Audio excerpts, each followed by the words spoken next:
4월 22일 수요일 아침입니다. 오늘 함께 볼 말씀은 창세기 6장 13절부터 14절까지의 말씀입니다. 창세기 6장 13절에서 14절 말씀, 먼저 6장 13절 말씀을 보도록 하겠습니다. 하나님이 노아에게 이르시되 모든 혈육 있는 자의 포악함이 땅에 가득하므로 그 끝날이 내 앞에 이르렀으니 내가 그들을 땅과 함께 멸하리라. 자, 이제 하나님의 심판에 관한 내용이 구체적으로 나오죠. 노아를 특별히 하나님께서 택하셔서 그에게 홍수 심판이 있을 것이라 하는 사실을 말해줌과 동시에 이 홍수를 준비하라 하는 문제에 대해서 명령하고 계신 것이에요. 여러분, 하나님께서는 이처럼 특별한 일을 행하시기에 앞서서 당신과 관계 있는 친밀한 사람들에게 당신의 계획을 항상 미리 말씀해 주신다는 사실을 믿으시기 바랍니다. 그래서 하나님을 경외하는 의로운 자들은 하늘에 속한 하나님의 비밀을 보게 된다 하는 것이에요. 우리가 기도해야 할 기도 제목 가운데 하나인 줄로 믿습니다. 마태복음 13장 11절에 이렇게 말씀합니다. 천국의 비밀을 아는 것이 너희에게는 허락되었으나 저희에게는 아니 되었도다. 아멘입니다.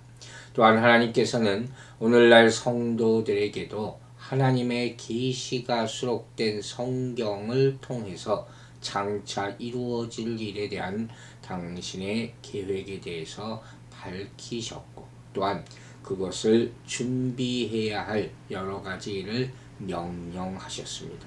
성경 안에 다 그것이 수록되어 있다 하는 것이에요. 그러므로 이와 같은 계시를 받은 사람들이 취해야 할 마땅한 자세는 그 계시를 믿는 것이고, 또 그 명령에 따라서 순종하며 다른 사람에게도 그 말씀을 널리 전하는 것입니다. 이 땅에 혈육 있는 자의 포악함이 땅에 가득함으로 그랬어요. 여기서 말하는 땅은 앞에서도 얘기했지만 사람을 포함한 모든 생물의 삶의 터전이라고 할 수 있죠. 하나님께서 창조해 주신 땅을 의미합니다. 그러므로 여기 포악함이 땅에 가득하다 하는 말의 의미는 뭐냐? 하나님의 공의로운 심판이 미치는 곳은 어느 특별한 한 지역만이 아니라 모든 세상이다 하는 것이, 하나님의 공의가 미치지 않는 곳이 하나도 없다. 이것으로 봐서 당시 노아 시대에 어느 한 곳도 예외 없이 모든 곳에서 그 포악함이 극에 달했다 하는 것도 우리가 알 수가 있는 것입니다.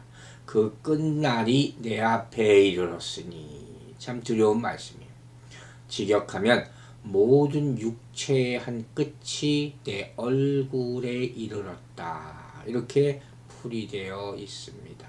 여기서 내 얼굴에, 내 앞에는 내가 보는 앞에, 하나님의 얼굴 앞에, 즉 모든 육체의 한 끝, 뭡니까? 종말을 뜻하죠.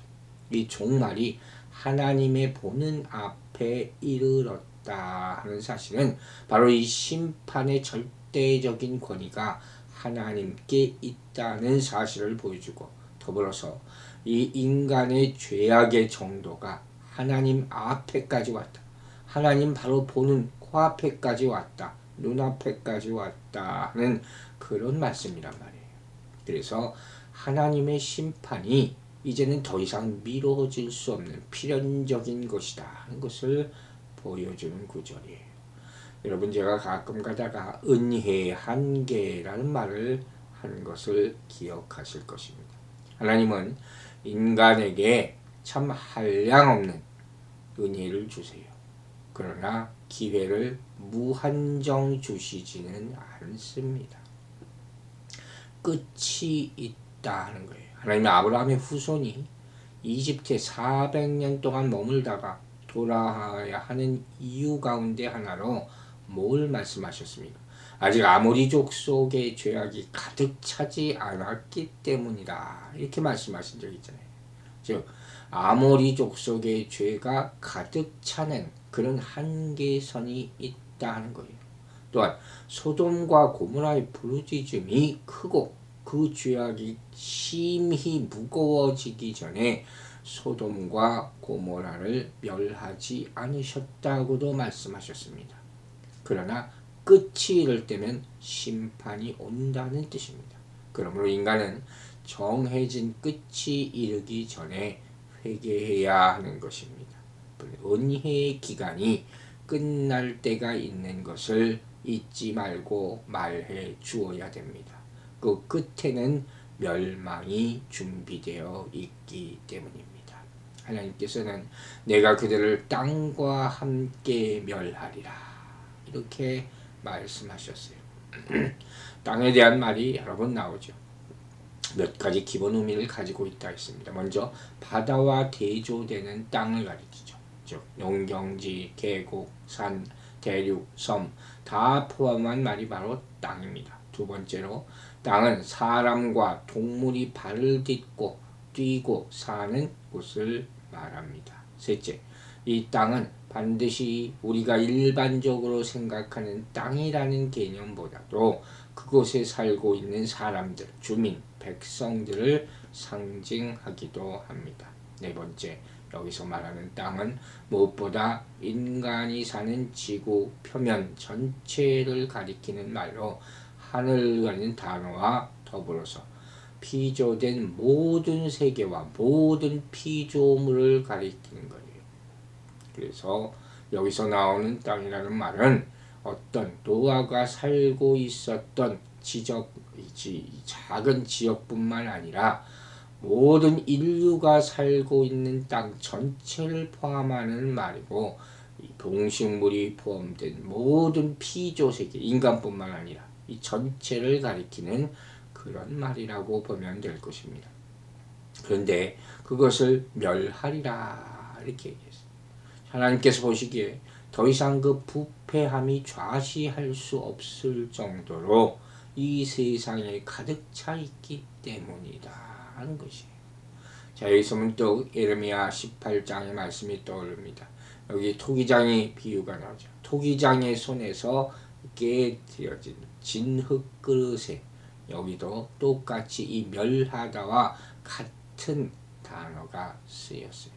그런데 이 그때 토기장이가 그릇을 다 깨어 부신 그런 이유가 뭐라 그랬는지 기억하십니까?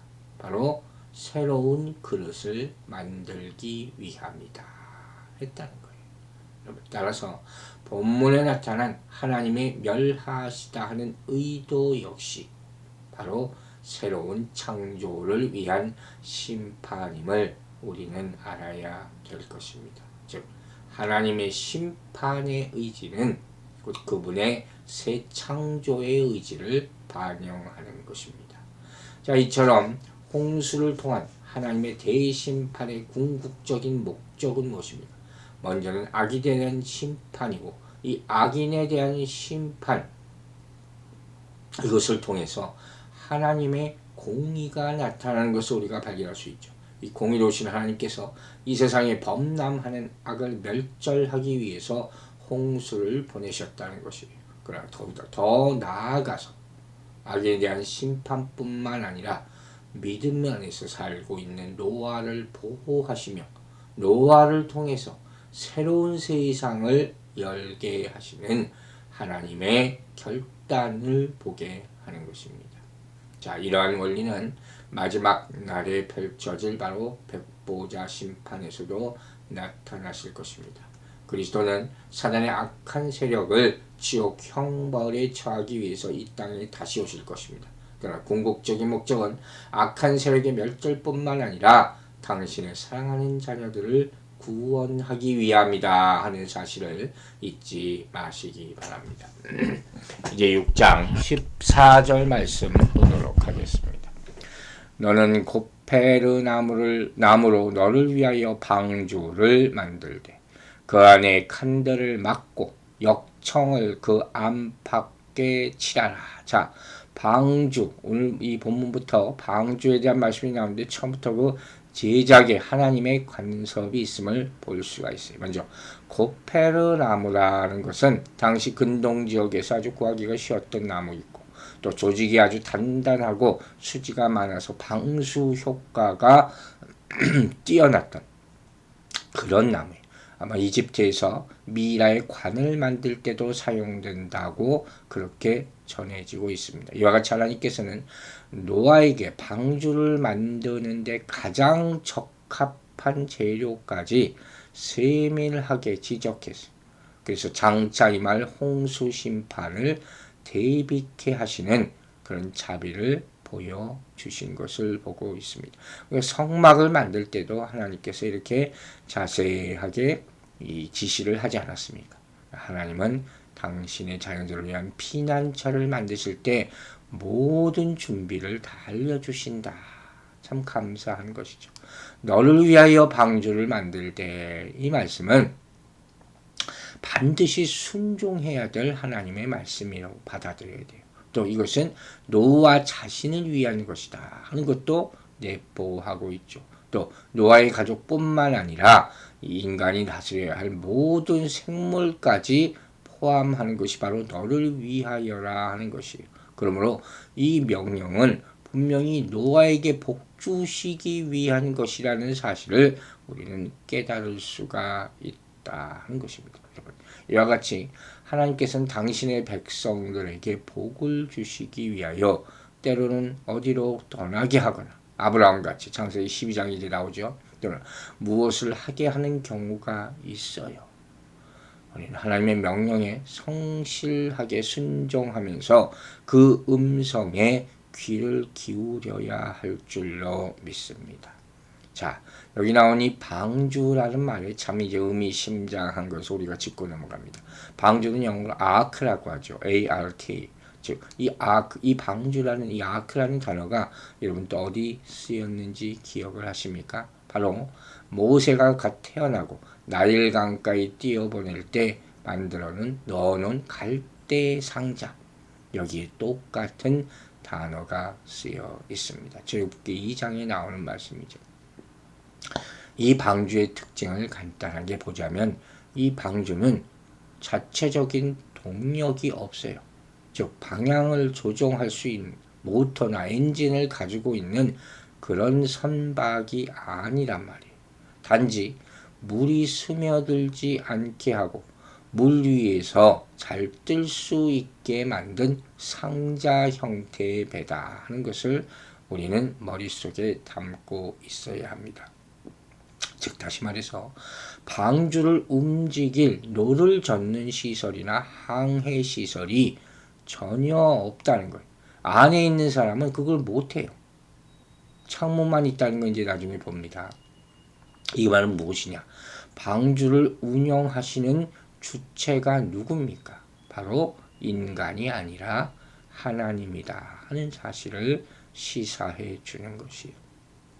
여러분, 이 방주는 오늘날 교회를 예표합니다. 지구를 뒤엎은 대홍수에서 노아의 가족을 안전하게 보호하셨고 또 나일강의 물결 속에서 그런 모세를 구원하셨던 게 방주. 이것은 오늘날의 교회를 예표하는 것이에요. 즉 교회는 인간의 생각과 주장이 아니라 하나님의 말씀과 성령의 역사로 운영된다는 사실을 명심해야 할 것입니다. 또 방주와 교회는 기원이 같아요. 방주가 하나님에 의해서 설계됐죠.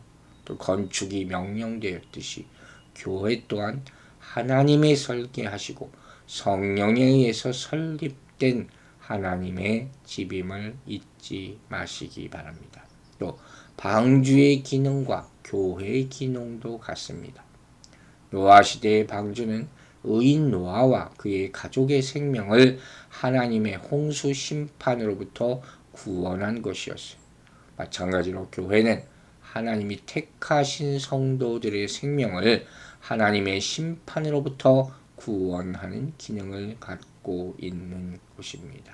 즉, 우리 모든 그리스도를 믿는 성도는 세상에서 구원의 방주인 교회의 보호를 받아야 하는 것입니다. 그러므로 방주가 다 완성된 후에 모두 그 안으로 들어가야 했던 것처럼 성도들 또한 모두 교회 안에 머물러 있어야 되는 것입니다. 이 방주를 만드시는데 구체적으로 뭐라고 말씀하십니까? 그 안에 칸들을 막고 역청을 그 안팎에 칠하다. 그냥 만든 모습에 지나친 것이 아님을 우리가 잠깐 보겠습니다. 먼저 칸들을 막고라는 말의 의미는 그냥 칸칸이 다 이렇게 막아놨다는 게 아니에요. 둥지를 만들다 하는 의미예요. 여기서 칸은 보금자리를 만들다. 그런 의미를 가지고 있어요. 따라서 하나님은 노아에게 단순히 방주에 칸막이 만들라고 명령하신 것이 아니라 방주에 탄 노아의 가족이나 짐승들이 안전하고 안락하게 지낼 수 있는 시설을 만들 것을 명령하신 것이에요. 이것이야말로 하나님의 세밀한 관심을 보여주는 동시에 노아가 120년이란 오랜 시일에 걸쳐서 방주를 준비해야 했던 까닭을 보여주는 것이기도 합니다. 마지막으로 역청으로 그 안팎에 칠하다. 역청은 뭡니까? 송진 같은 것이죠. 물이 스며들지 않게 이렇게 칠하는 것입니다. 그런데 이 역청과 이 칠하라는 단어 가운데 놀라운 의미가 담겨져 있습니다. 아주 감동적인 의미. 즉, 이 칠하다라는 의미는 속죄하다, 사하다 이런 의미를 담고 있어요. 또 역청은 송진과 같은 것이나 속전, 속죄라는 단어로 번역되기도 합니다. 여러분 짐작하셨습니까? 따라서 역청으로 그 안팎에 칠하라 하는 말은 속전으로 속죄하라 하는 의미를 가지고 있다 하는 것입니다. 여러분 본문은 바로 뭘 의미합니까? 죄의 물결이 넘실대는 이 세상 속에서 우리의 속죄 제물 되시는 그리스도의 보혈로 칠해져서 죄의 세력이 감히 침범할 수 없는 영적인 방주인 교회 안에 우리가 머물러 있을 때 영적 생명을 안전하게 보호받을 수 있음을 보여주는 그런 말씀입니다. 이 말씀 굳게 믿고 지켜서 하나님의 보호하심 가운데 항상 거할 수 있게 되기를 주의 이름으로 축원합니다. 기도하겠습니다. 아버지 하나님, 우리가 교회에서 예배드리지 못하는 이 시절 가운데 하나님의 교회를 더 사모하게 하여 주시옵소서. 이제 교회가 껍데기가 아니라 우리의 영적인 방주가 되게 하여 주시고 그 귀함을 깨닫고 하나님 앞에 더 엎드릴 수 있는 하나님의 기도하는 집이 되게 하여 주시옵소서. 이 가정, 각 가정들이 오늘날 하루 동안 영적인 방주의 역할을 잘 감당할 수 있도록 보호하시고 축복하여 주시옵소서. 감사드리며 예수 그리스도의 이름으로 기도했습니다.